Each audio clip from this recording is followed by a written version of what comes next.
Ready? Sing. Christ the Lord is risen today. Alleluia. Sons of men and angels say, Alleluia. Praise your joy and triumphs high. Alleluia.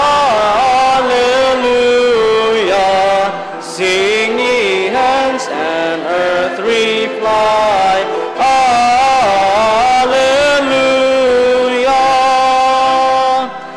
Love's Redeemer, glorious King. Alleluia. Where, O death, is now thy sting? Alleluia. Dying ones, the all the same. Alleluia. Where thy victory, O grave. Alleluia.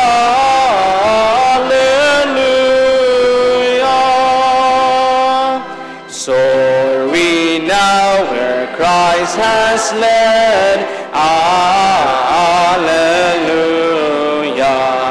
Following our exalted head. Alleluia.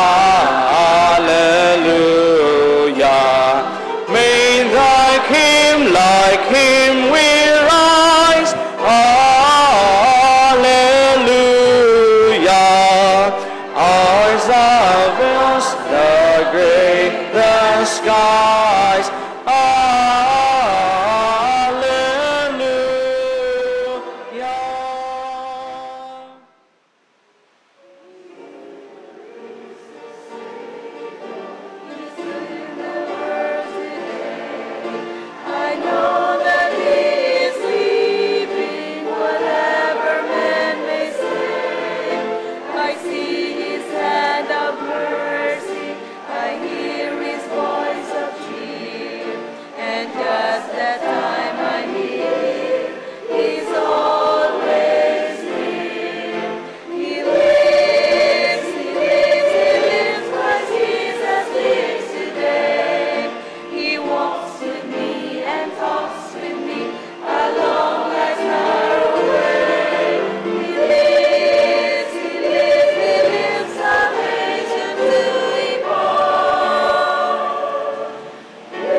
He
Resurrection Sunday is an annual celebration, a holiday, millions ka mga katawhan Kristohanon nga naga-celebrate ni once a year.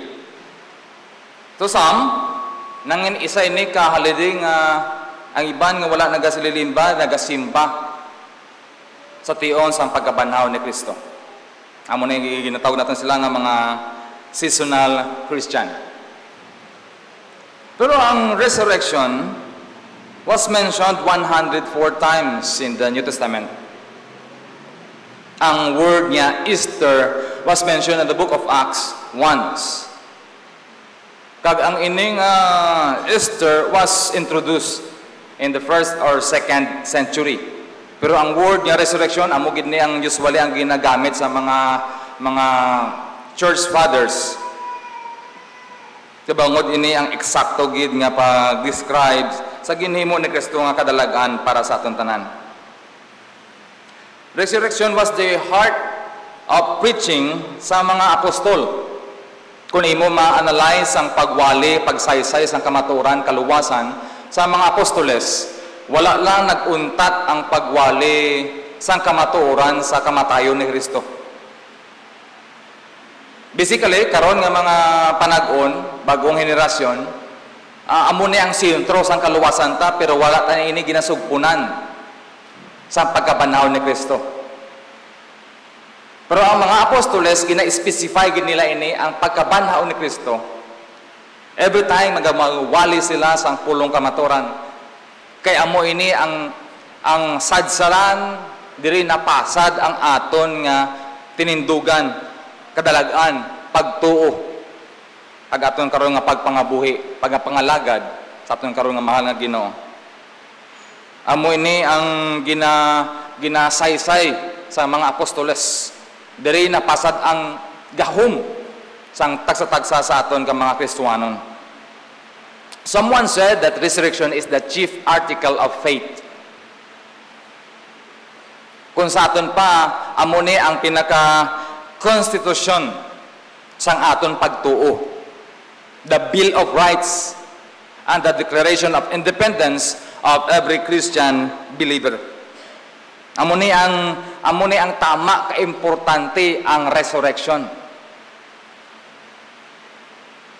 Kung kisa daw na nanghihinayang ako nga once a year lang ini ginabuhat naton nga mga Kristohanon ang pagdumdum sa pagkabanhaw ni Kristo.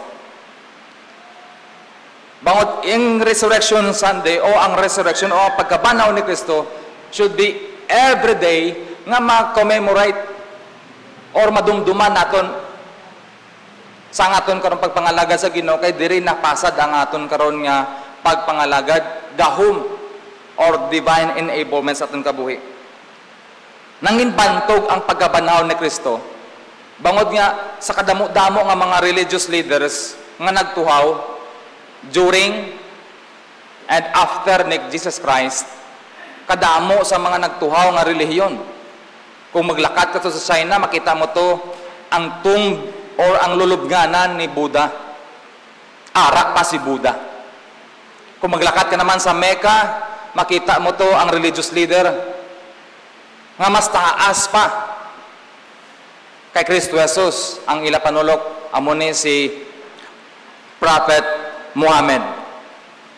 At kung maglakad ka man sa India, makita mo to ang lawas o ang lulubnganan ni Brahma.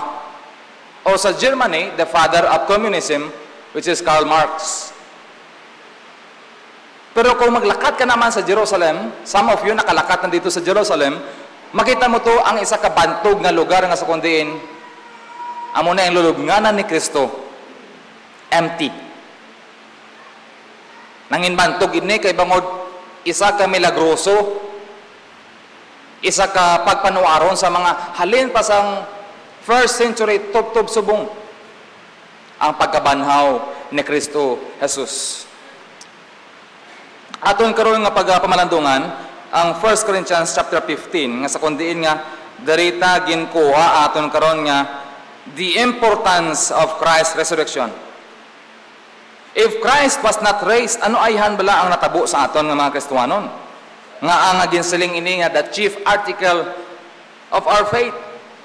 Makita mo dira sa chapter 15 verse 14, the gospel preaching is empty or vain if Christ was not raised.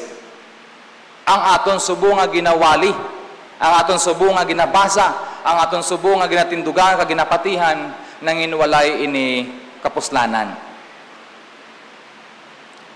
Sa verse 14 man gyapon sa chapter 15, our faith is vain or our faith is empty. Nagatuo lang kita sa patay. Nagtindog kita sa atong karon tinindugan nga why sang gahom.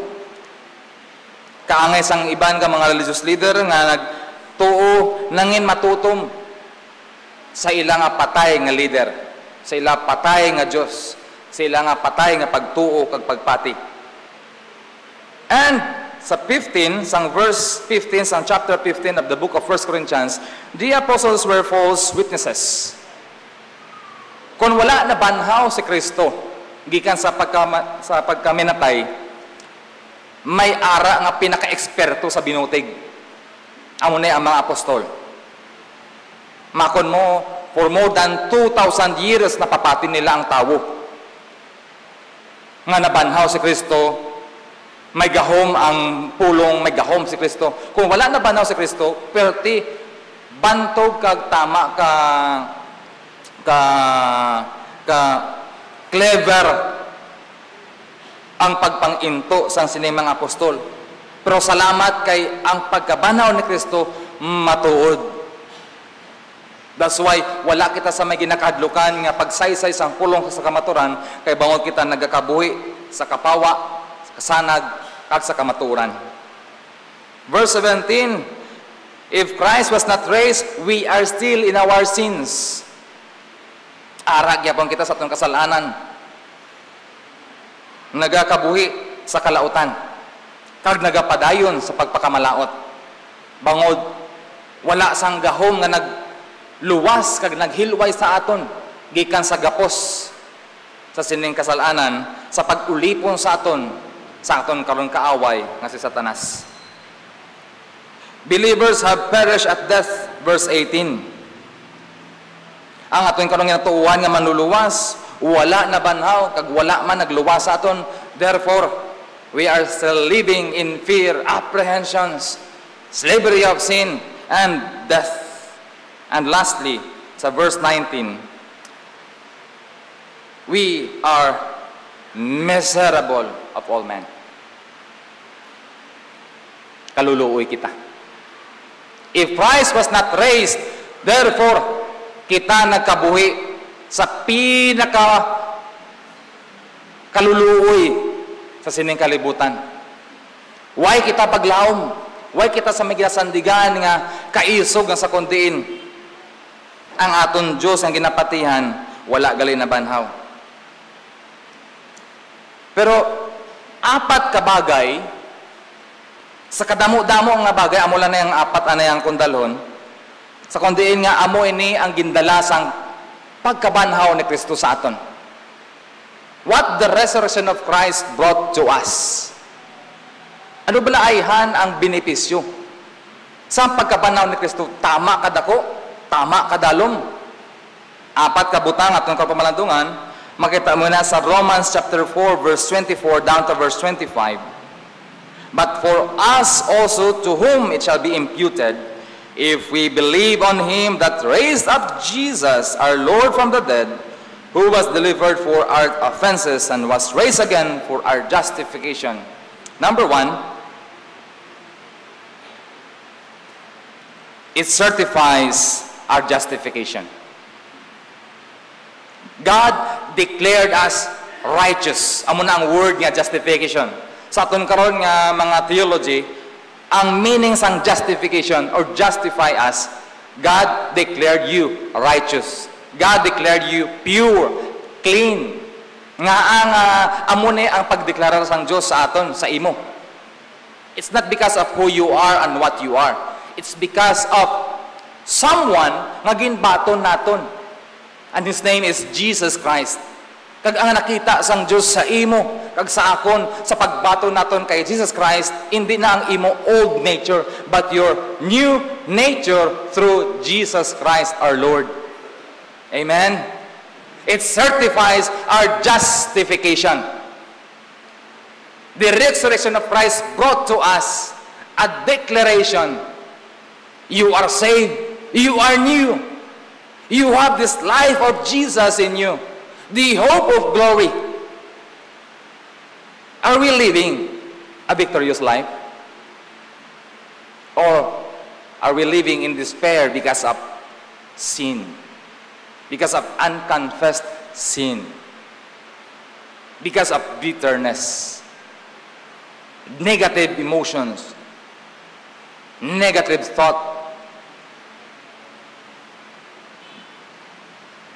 We should be living a victorious life because God declare you. Nga, ginapanag-iyahan na ikaw ni Kristo Jesus. Ikaw ako, gintinluan na sang Ginoo. Ikaw ako, ginluwas na sang Ginoo. Ikaw ako, ginbag-o na sang Ginoo. Resurrection of Christ from the dead means pagkabanaw sang Diyos Amay kay Kristo Jesus nga yabugtong nga anak, buot silingon ginbato na sang Ginoo ang halad. Oh. The sacrificial lamb, which is Jesus Christ, was accepted by God the Father. Therefore, ang imo sala, kag ang akong sala, aton tanan nga sala, wala na nagahagahom sa aton kabuhi. Kagin patawad ang kita sang Diyos. Makita mo na sa chapter 8, verse 33 down to verse 34 sang Romans, nga diri ginbaton sang Diyos Amay ang ining halad sa aton kasalanan. Romans chapter 8, verse 33. Ikadua, hindi lamang nga nag-certify ini sa aton justification, but the resurrection of Christ brought to us the manifestation of the grace for us, the available power through Christ for us. Hindi na kita under sa shackle or sa kadina sang yawa o kadina sang kasalanan o ang kadina sang pagkaulipon sang sining kadudulman. Makita mo na sa Ephesians chapter 1 verse 18, the eyes of your understanding being enlightened, that you may know what is the hope of His calling and what the riches of the glory of His inheritance in the saints, and what is the exceeding greatness of His power to usward who believe. The word power, ang sining original word is dunamis. Dili nato ginkuha ang word nga dynamite. Pero ang sining spiritual connotation is not explosion but building up. Ako sa aton pa ang ining bugay sang Ginoo, nag-supply, nag-energize in the time nga wala ka sa may mahimo pa. We call that divine enablement.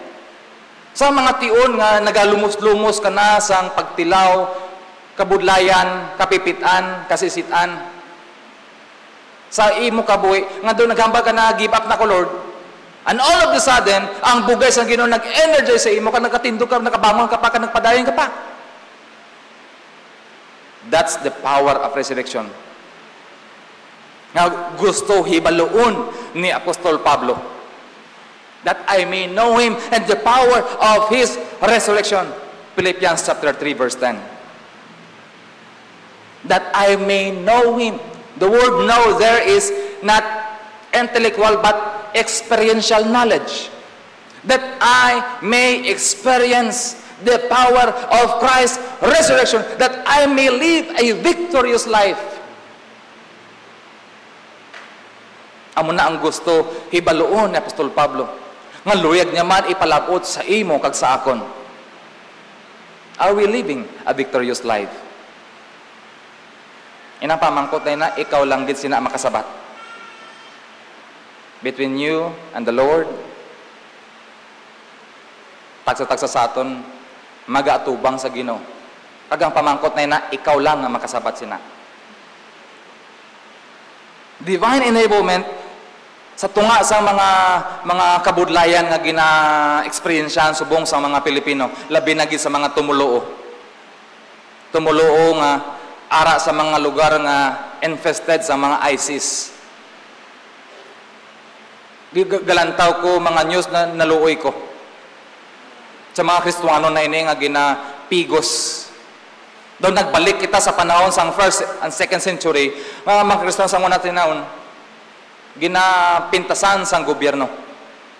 Pero subong naman niya, isa naman ni ka religious terrorist. Hindi naman kamo bago sa nagakinatabo subong.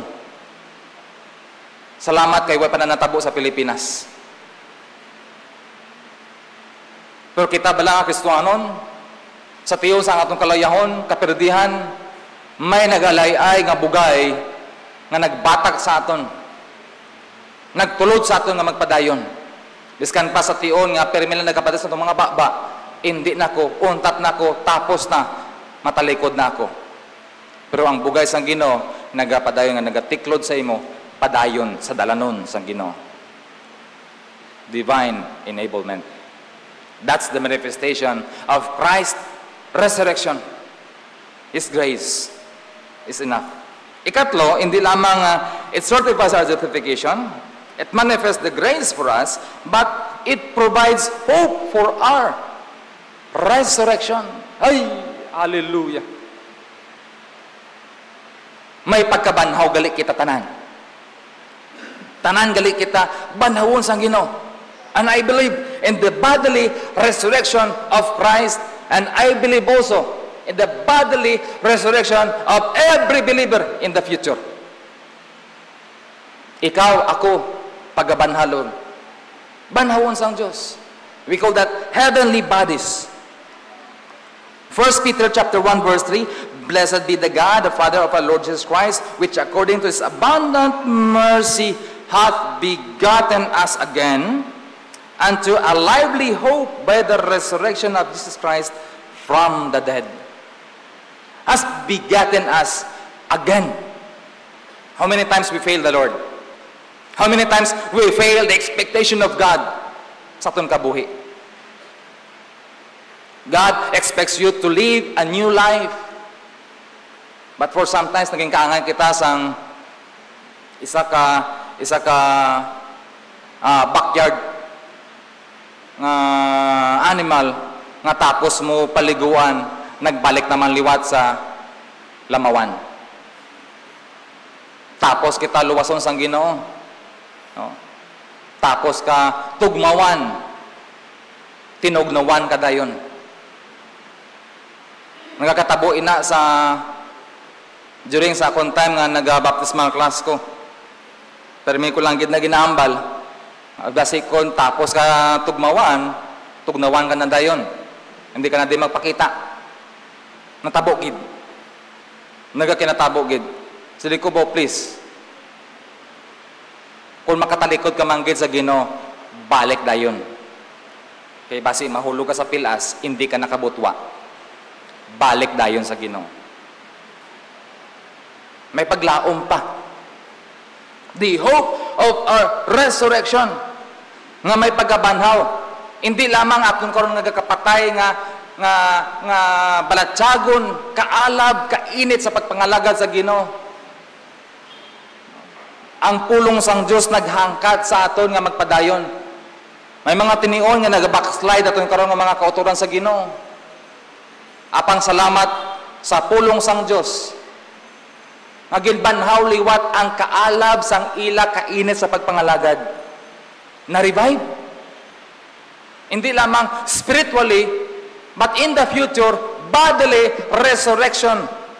Nga himuon sang Diyos Amay sa imo kag sa akon. Amoy ni ang aton buhing paglaom. Aton karon nga ikaapat, dili kita magatapos.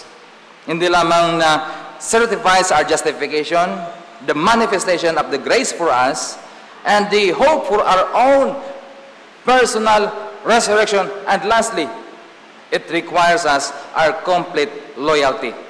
Ining tatlo ka bagay na ini, nga luwig sang Dios ipa-experience sa imo.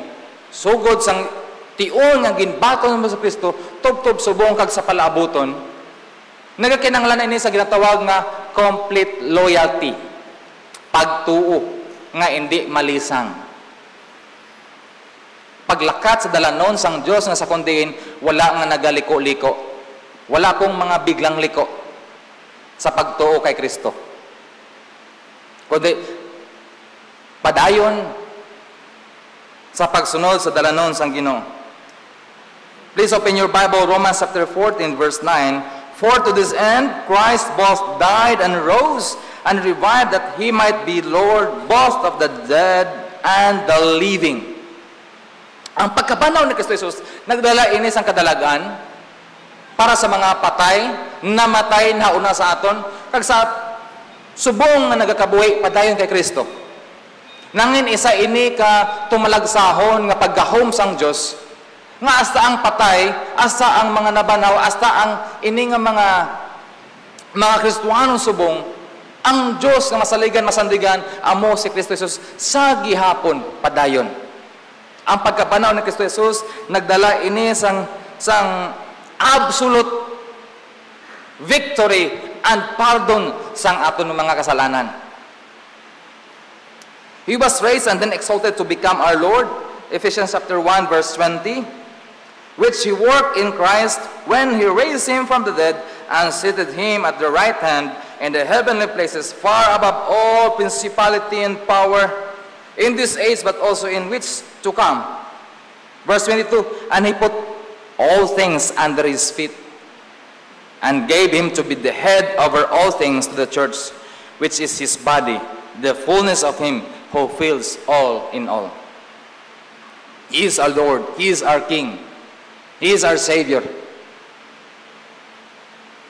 If the Lord Jesus Christ is your King, therefore, sino bala ang matuman? Ikaw ang Ginoo. But for many times, we fail the expectation of God. Every time we commit sin, daw ginaset aside ta ang pagka-King, ang pagka-Lord sang Ginoo, kag ginabutang tatong kaugalingon sa isa ka pulungkuan nga dapat iya sang Ginoo. Amo na nga tama gid ang kaugot sang Dios sa kasalanan. Tama gid ang kaugot kag kasingka sang kaugot sang Dios sa atong karong kalalatan kay bangod nga ginset aside ta siya. Ang pungkuan nga dapat iya sang Ginoo ginkuha ta kag kita nagpungko kay kita na ang natuman sa aton kabuhi. Amo na ang kasingkal sang iya kaugot sa ginatawag ng kasalanan. And every time we commit sins, puwerte dayon ang kaugot sang Ginoo. Amo na nga may ara gid dayon nga pagdisiplina ang Ginoo. Luyag sang Dios nga ma-restore ikaw balik sa iya. Luyag sang Dios nga makapanumbalik ka sa iya sa pagpangalagad kag mangin mainiton sa pagsunod sa iya. He put all things under His feet, the authority. He is our Lord. He is our Savior. Colossians chapter 5, 2 Corinthians chapter 5 verse 15. And He died for all, that those who live should live no longer for themselves, but for Him who died for them and rose again. Ang pagkabanhaw ni Kristo, nagapahinomdom sa aton, nga hindi na kita yan nagapanag-iya sa sining kabuhi na ini, kundi iya na inis ang Ginoo. Therefore, we should use this life, this body, this whole being for His glory. Amen? That's the resurrection of Christ brought to us. It's a reminder that we should live each day for Him and for Him alone. The resurrection of Christ assures us of many, many things. But one of them, the accepted Christ sacrifice for our sin. That there is life after death, and we have this advocate in heaven. This assures us of our resurrection in Christ. Assures us of the new bodies we can have someday, and assures us of returning Redeemer, King. Sa aton karon nga pagdumdum sa sining pagkabanaw ni Kristo Jesus, kabay pagin nga aton kabuhi, nalikupan man sang gahom sang iya pagkabanhaw. Hindi yan nalikupan sang gahom sang kalalatan kag kasalanan. Nga ato na lang madumduman ang kalainan sang katawan, ato na lang madumduman ang kalainan nga natabo sa aton kag aton eksperyensyahan nga mga masakit, nga nagpangabuhi kita sa ginatawag nga dumot. Kabay pagit nga ang pagkabanaw ni Kristo, kaangay sang gin-eksperyensyahan ni Apostol Pablo, that I may experience the power of Christ's resurrection. The deliverance, the manifestation of His grace towards you and towards me. Nga tanan ini nga ginasugata ta, malampuwasan, tagid sa gihapon. Bangod sang bugay nga nag-agay, halin sa cross sa Kalbaryo, padulong sa pagkabanhaw ni Kristo. Ikatlong ako pamangkot, are we living a victorious life? Do our lives demonstrate that we serve the risen Lord and Savior? Kamusta ang imo karon kabuhi sa Ginoo? Kamusta ang imo kangtanan sa Ginoo?